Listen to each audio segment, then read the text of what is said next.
La Voz de América presenta.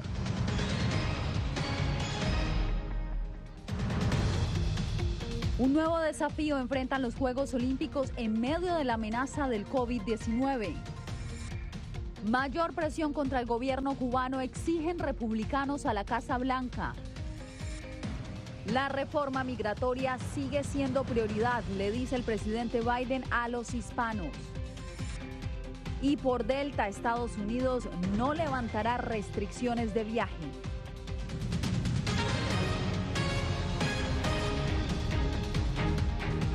Bienvenidos a esta semana de información. Soy Yasmín López. Los ojos del mundo siguen puestos en Tokio, donde a pesar de la amenaza del COVID-19, más de 11,000 deportistas siguen compitiendo por alcanzar la gloria olímpica. Pero un nuevo rival amenaza el desarrollo de algunas competencias. Vamos en vivo a Tokio con nuestro colaborador de la agencia de prensa asociada, Philip Crowder. Philip, cuéntanos de qué rival estamos hablando y cómo están evolucionando los Juegos bajo la amenaza del COVID-19. Pues ese nuevo rival olímpico se llama Nepartak, que es una tormenta tropical o tifón y que trae consigo, como lo ven bastante bien, pues mucha lluvia, y con esas condiciones climáticas pues hay algunos deportes que salen favorecidos como el surf, pero otras disciplinas no tanto, como el tiro con arco o el remo, que tendrán que ser reprogramados. Es otro problema para estos Juegos Olímpicos que están plagados por la pandemia, que ha obligado el retiro de otros 12 atletas y por esa triste realidad de todos esos estadios aquí en Tokio totalmente vacíos. Bueno, pues claramente el clima es un gran inconveniente, pero hablando del tema deportivo, ¿cómo ha sido el desempeño de los deportistas latinoamericanos y también de los estadounidenses? Pues mira, en cuanto a América Latina, creo que los ecuatorianos todavía estarán celebrando la victoria de Richard Carapaz en ciclismo y luego los colombianos la victoria de Luis Javier Mosquera en pesas, eso en Colombia. En cuanto a Estados Unidos, pues ya se encuentra en el segundo lugar de la clasificación de medallas, justo detrás de la anfitriona Japón. Pero no todo va bien para los estadounidenses. Por ejemplo, la gran estrella nadadora Katie Ledecky perdió contra su gran rival australiana en los 400 metros libres, y luego dos equipos que se creían y nosotros considerábamos casi imbatibles, pues ya han perdido partidos. Esos equipos son el equipo de fútbol femenino y luego también el equipo de baloncesto masculino. Los dos han perdido partidos. Toda una sorpresa, Jazmín. Bueno, pues esperamos que repunten nuestros deportistas. A ti muchas gracias, Philip. Cuídate mucho. Y en otras noticias, miles de cubano-estadounidenses se manifestaron este lunes frente a la Casa Blanca pidiendo acciones concretas contra el gobierno de la isla. A la masiva protesta se unieron legisladores republicanos con un mensaje a la administración Biden. Jorge Agobián, ¿cuál fue el pedido y cuál es la respuesta de la Casa Blanca? Yasmín, las manifestaciones de hoy dejaron claro que no existe un consenso bipartidista entre los republicanos y la administración Biden en varias de las propuestas de la Casa Blanca sobre Cuba, aunque pareciera que el dar el Internet libre de bloqueos y el apoyo internacional son las únicas excepciones hasta ahora. Veamos el reporte.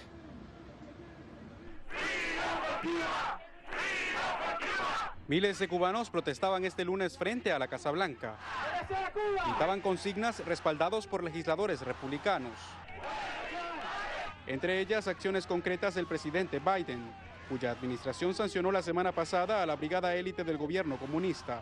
El representante Mario Díaz Balart esbozó parte de los requerimientos. Que reúna a todos los líderes democráticos, que presione para que no hagan negocio con el régimen, para que llamen al régimen de La Habana ilegítimo y asesino como lo que es, que provee Internet para el pueblo cubano. O sea, que el presidente Biden se despierte. Más temprano, el Departamento de Estado había emitido una declaración junto con 20 países aliados, entre ellos 5 latinoamericanos. Instamos al gobierno cubano a que libere a los detenidos por ejercer su derecho a protestar pacíficamente. Hacemos un llamado por la libertad de prensa y al pleno restablecimiento del acceso a Internet, lo que permite que las economías y las sociedades prosperen.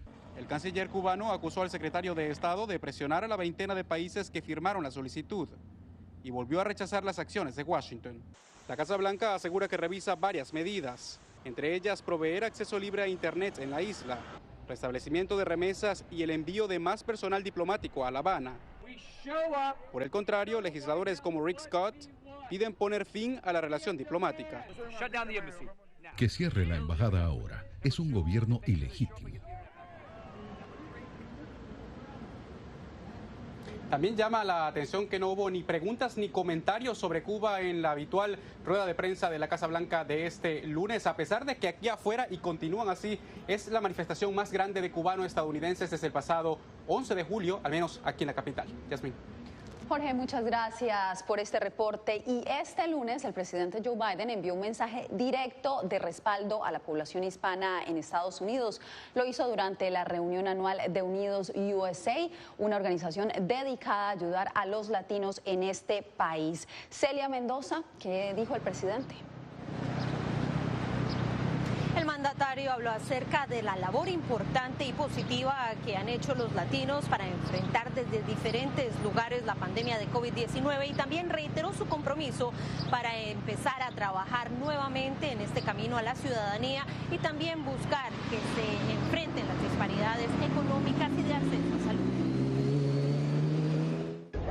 La esperanza de un mejor futuro para los latinos en Estados Unidos cuenta con el compromiso de la Casa Blanca. Así lo afirmó el presidente Joe Biden durante su videomensaje en la conferencia virtual anual de Unidos US, una organización no partidista dedicada al servicio de los hispanos en temas de salud, empleo, beneficios sociales e inmigración. Desde arreglar nuestro sistema de inmigración hasta crear empleos y aumentar los salarios de las comunidades latinas para proteger su sagrado derecho al voto, mi administración siempre lo respaldará, lo prometo. Ivette Núñez, vicepresidenta de Comunicaciones de Unidos US, habló con La Voz de América acerca del mensaje del mandatario estadounidense. Agradecemos al presidente Biden y su administración por participar con nosotros hoy en la conferencia anual, que él, además de participar y reenfocar en el esfuerzo de Unidos US y su campaña sobre las vacunas, también hablar de su agenda y cómo afecta a la comunidad latina, incluso esfuerzos de ciudadanía por parte de su administración para aquellos indocumentados. Una prioridad para el presidente, quien reiteró su compromiso no obstante la fuerte oposición que enfrenta entre la bancada republicana en el Capitolio y en los estados fronterizos. Voy a seguir luchando hasta que aseguremos ese camino para los soñadores, los que tienen TPS, los trabajadores agrícolas y todos los que contribuyen a nuestra nación todos los días. Tanto el presidente como los miembros de Unidos USA reconocen que todavía falta mucho para lograr los objetivos, pero creen que este es el primer paso. Celia, gracias. Y al menos por otro mes se mantendrán las restricciones de ingreso a Estados Unidos por la frontera sur. Vicente Calderón nos dice por qué. El gobierno estadounidense mantendrá cerrada su frontera terrestre a los viajes no esenciales, al menos hasta el 21 de agosto. La situación actual aún no permite ir de compras, de paseo o a visitar a la familia del otro lado de la frontera. El propio presidente mexicano esperaba la reapertura. Sí se puede y yo espero que haya pues una buena actitud de parte del gobierno de Estados Unidos. Con esa idea destinó las vacunas donadas por la administración Biden el mes pasado a los estados del norte. La prohibición para los turistas mexicanos también impacta a los comerciantes del lado estadounidense. Los 207, por ser preciso, negocios que cerraron sus puertas debido no a COVID, pero a las restricciones fronterizas que jamás van a reabrir sus puertas. Jason Wells preside la Cámara de Comercio de San Isidro, un distrito de San Diego, California, adyacente a la línea internacional. No es San Isidro nada más, es de aquí a Brownsville, Texas. En esta región, buena parte de la población realiza sus actividades en ambos países. La proximidad con California permitió a este emprendedor encontrar un nicho de mercado con los amantes de los juegos de video. Varias de la mercancía pues se extraía desde allá, entonces pues los precios se inflan aquí. Las restricciones que iniciaron a raíz de la pandemia ya cumplieron 1 año y 4 meses. Quitar esa restricción, pienso que va a ser favorable para ambas partes, ¿no? Vicente Calderón, Voz de América, Tijuana, México. Más adelante les contaremos en qué lugares de Estados Unidos ya es obligatorio vacunarse contra el COVID-19.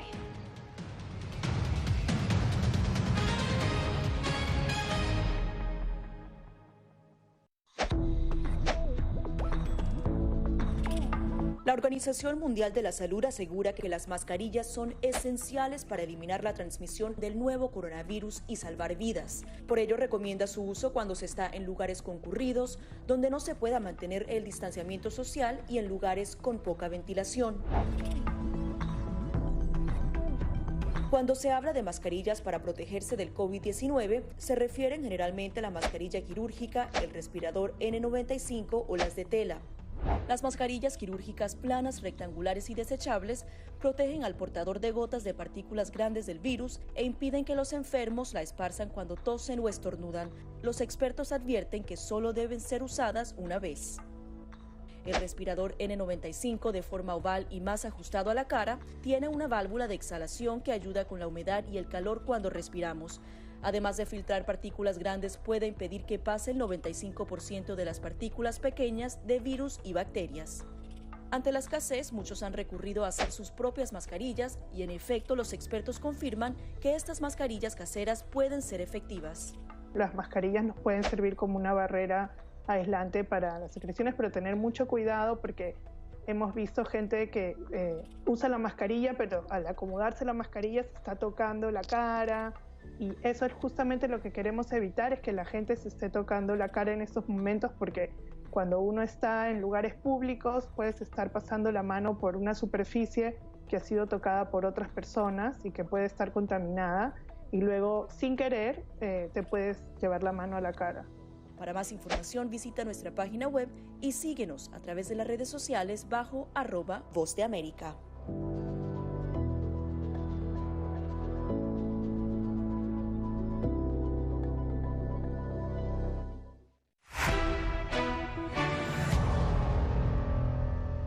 Estados Unidos mantendrá las restricciones para viajeros internacionales. José Pernalete nos da más detalles.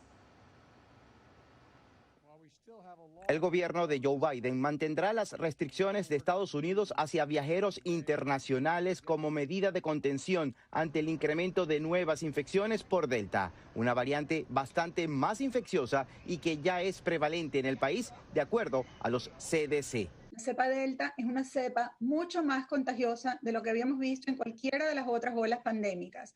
Es una cepa que se contagia rápidamente con unas cargas virales muy altas y se están infectando personas vacunadas y no vacunadas.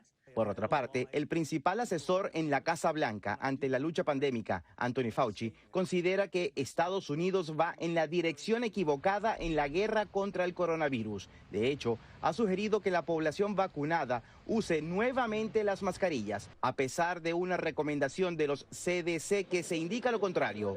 Los expertos en salud pública reiteran que los tapabocas deben mantenerse, pues el COVID sigue presente. Por favor, utilicen las máscaras, vacunados o no, en áreas indoors, si usted está yendo al gimnasio, si está yendo a comer en restaurantes y si están en contacto con personas como en el supermercado, que uno no sabe quién está vacunado y quién no, por favor, todo el mundo, colóquense la máscara. La Casa Blanca estimaba suministrar vacunas al 70% de la población hasta el pasado 4 de julio. De acuerdo a la Universidad Johns Hopkins, se han vacunado a 163 millones de personas, es decir, aproximadamente 50% de los estadounidenses. Comprobante de vacunación comenzará a pedir el gobernador de California a los empleados estatales, mientras que 2 ciudades de ese estado también tomaron acciones contra el virus. Pasadena es el hogar del desfile de las rosas cancelado en el 2021 por la pandemia y un destino turístico cuyo distrito comercial y gastronómico fue devastado por el cierre de la economía. En un intento por evitar un retroceso en la lucha contra el COVID-19, Pasadena es la primera ciudad del sur de California que ordena vacunar a todos sus empleados municipales. Tiene intento a protegerlos como empleados, a proteger sus familias y a proteger el público. Víctor Gordo, alcalde de Pasadena, dice que fue una decisión difícil pero necesaria. Estamos mirando el incremento de casos subir y subir y subir. y a los niveles que no hemos visto desde febrero. El 60% de sus empleados municipales, que incluyen policías y bomberos, están inoculados, pero recientemente una docena de no vacunados dio positivo. Pasadena no es una isla.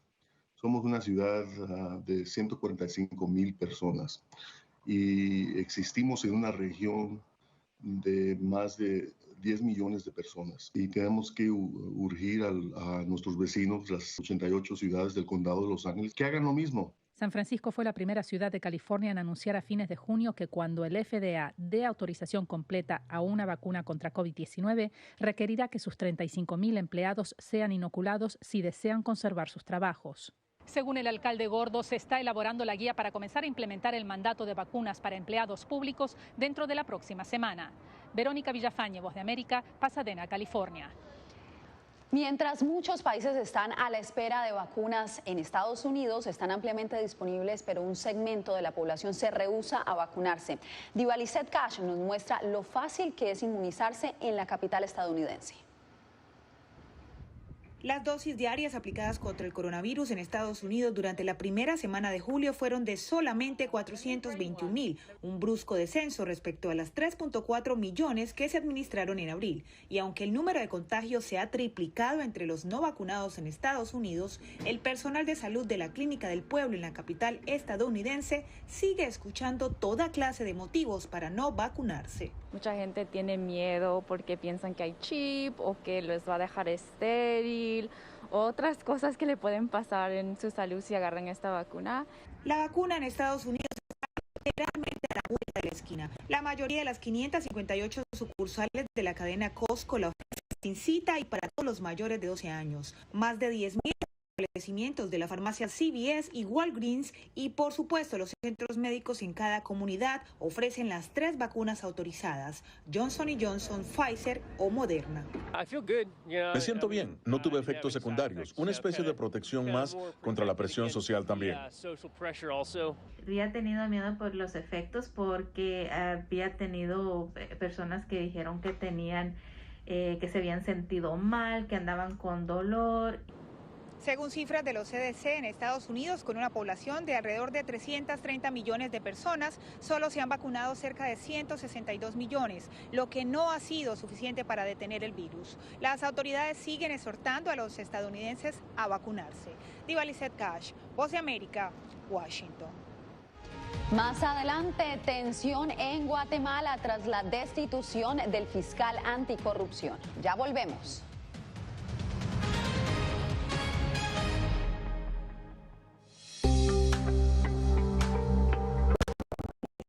Del COVID-19, muchos quieren saber cómo darle una mano a su sistema inmune. El que va realmente a combatir el coronavirus es nuestro sistema inmune, que es nuestro sistema de defensas que va a luchar contra el virus cuando aparezca. Aquí te damos 5 consejos sencillos para mantener tu sistema inmunológico funcionando de manera óptima.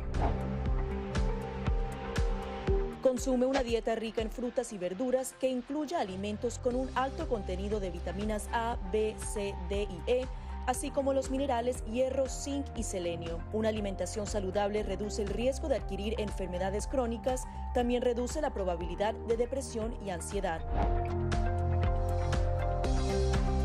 No solo mejora tu perfil cardiovascular, sino que también reduce la presión arterial y ayuda a controlar el peso. La OMS recomienda unos 30 minutos al día, incluso repartidos entre 3 sesiones. Muchos entrenadores ofrecen ahora cursos en línea, a veces incluso gratis. Mientras dormimos, se reparan las células, se eliminan las toxinas, se procesa la información y se fortalece nuestra memoria. Para la mayoría de las personas, de 6 a 9 horas de sueño son suficientes. Lávate las manos con frecuencia, por lo menos durante 20 segundos. Asegúrate de hacer el proceso bien, frotando todas las partes de ambas manos y muñecas. Las antibacteriales funcionan mejor si contienen un alto porcentaje de alcohol. Las funciones metabólicas dependen del agua. Consume alimentos ricos en agua como frutas, verduras y sopas. El té y el café son diuréticos, así que no cuentan en la dosis.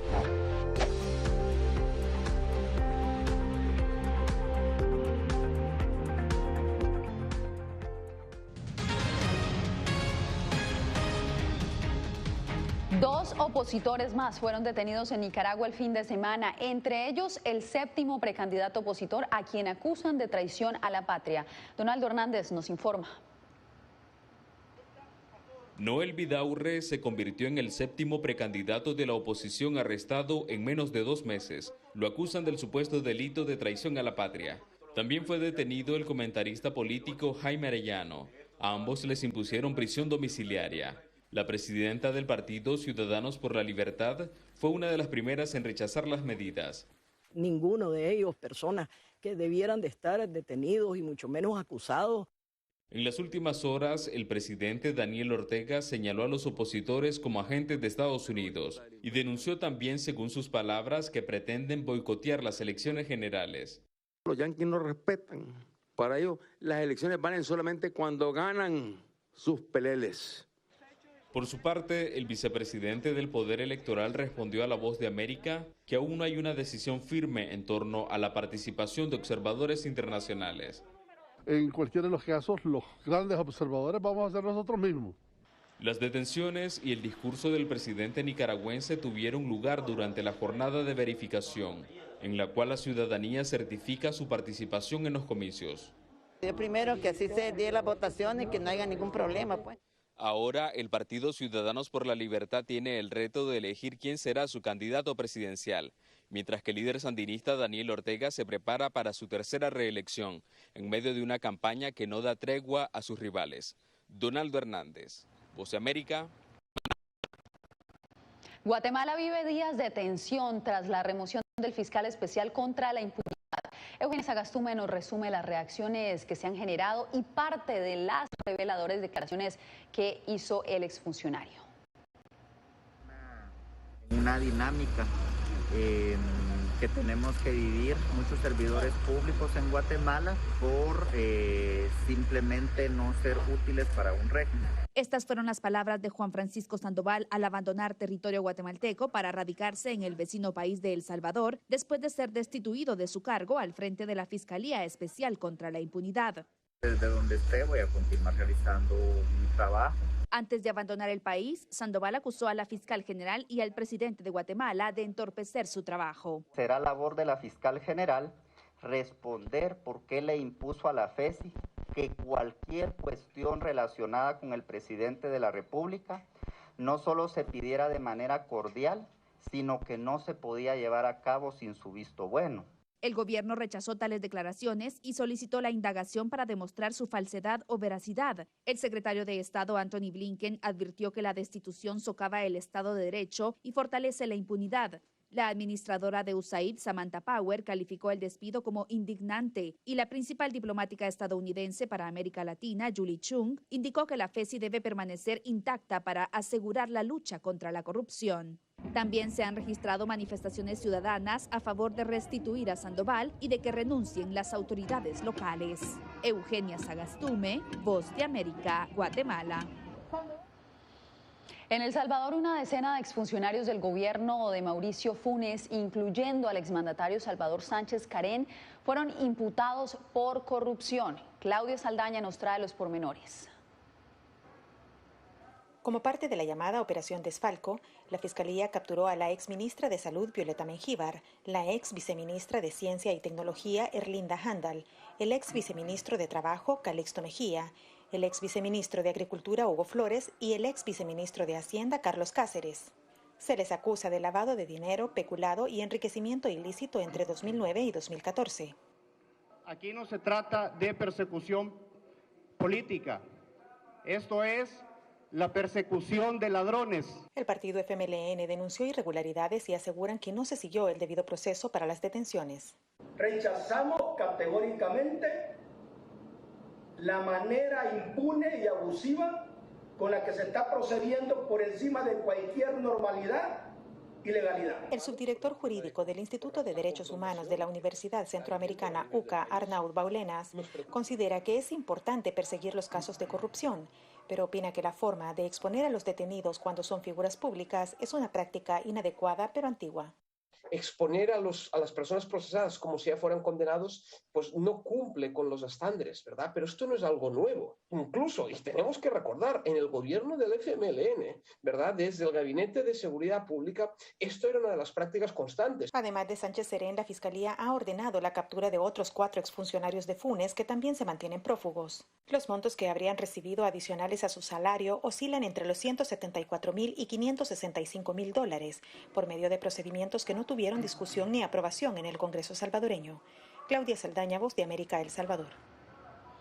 Y una buena noticia recibieron los periodistas en Estados Unidos. Al volver les contamos de qué se trata.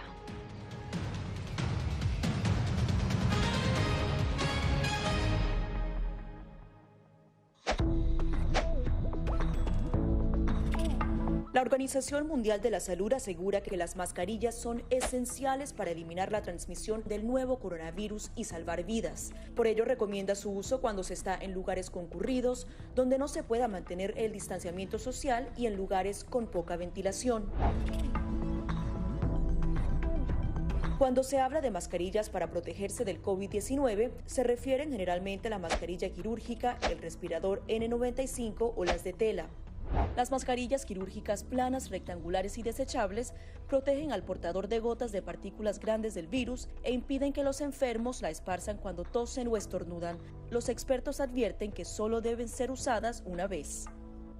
El respirador N95, de forma oval y más ajustado a la cara, tiene una válvula de exhalación que ayuda con la humedad y el calor cuando respiramos. Además de filtrar partículas grandes, puede impedir que pase el 95% de las partículas pequeñas de virus y bacterias. Ante la escasez, muchos han recurrido a hacer sus propias mascarillas y, en efecto, los expertos confirman que estas mascarillas caseras pueden ser efectivas. Las mascarillas nos pueden servir como una barrera aislante para las secreciones, pero tener mucho cuidado porque hemos visto gente que usa la mascarilla, pero al acomodarse la mascarilla se está tocando la cara. Y eso es justamente lo que queremos evitar, es que la gente se esté tocando la cara en estos momentos, porque cuando uno está en lugares públicos puedes estar pasando la mano por una superficie que ha sido tocada por otras personas y que puede estar contaminada, y luego sin querer te puedes llevar la mano a la cara. Para más información visita nuestra página web y síguenos a través de las redes sociales bajo @Voz de América.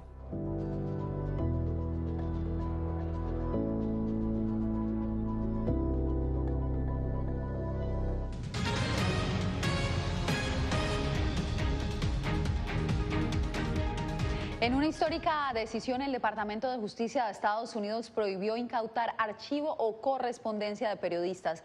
La medida busca proteger datos, fuentes y los derechos de los miembros de la prensa. Jacopo Luzzi nos da detalles. El Departamento de Justicia prohibió formalmente a los fiscales federales incautar información perteneciente a periodistas para identificar a sus informantes. El cambio se produce a raíz de las revelaciones de que el departamento obtuvo documentos pertenecientes a reporteros de CNN, The Washington Post y The New York Times durante el último año de la administración Trump. La revelación generó críticas de legisladores, organizaciones de libertad de prensa y del presidente Joe Biden, quien prometió en mayo revertir una doctrina que había dado más importancia a la protección de la seguridad nacional por encima de la libertad de prensa. Una evaluación del balance entre seguridad y libertad puede no sopesar adecuadamente el importante interés nacional en proteger a los periodistas de la divulgación obligada de información que revele sus fuentes que necesitan para informar al pueblo estadounidense del funcionamiento de su gobierno. Según la nueva política, los fiscales federales ahora tienen prohibido obtener registros de periodistas. También se le prohíbe su testimonio forzado. Esta nueva política histórica garantizará que los periodistas puedan ejercer su trabajo de informar al público sin temor a la intromisión del gobierno federal en sus relaciones con fuentes confidenciales. Sin embargo, la prohibición no se aplica cuando un periodista es el objetivo de una investigación criminal o cuando un reportero es agente de una potencia extranjera o miembro de una organización terrorista. Jacopo Luzzi, Voz de América, Washington. Más de 350.000 velas encendidas crearon la imagen de un Buda en un templo de Bangkok este fin de semana, durante una conmemoración del día en que Buda pronunció su primer sermón ante sus primeros 5 discípulos. Esta vez, miles de seguidores se unieron en oración en el día de Asarha Puja y también en apoyo a las personas impactadas por el COVID-19. Los dejamos con las imágenes.